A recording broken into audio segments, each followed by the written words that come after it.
Teka lang, si Lord naman, sabi ni Daniel, pero maawain pa rin kayo, Panginoon naming Diyos, at mapagpatawad kahit na sumuway kami sa inyo. Kung napapanood mo to ngayon, huwag mo ipagwalang bahala. Kasi ebidensya yan na inabot ka ng awa ng Diyos. Nakakatuwa lang kasi winawasak na ito yung religious mindset na if I pray harder, God will be merciful. No. God is merciful even before you pray.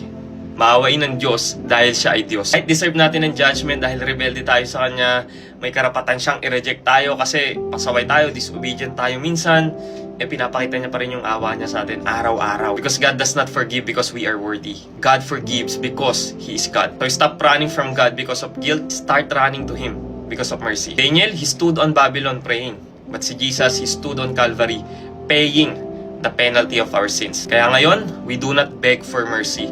We run to it. Kaya sabi sa Hebrews, let us therefore come boldly to the throne of grace that we may obtain mercy. At yan ang dahilan kung bakit ang kaligtasan ay hindi tungkol sa kaputihan nating mga tao, kundi sa awa ng Diyos.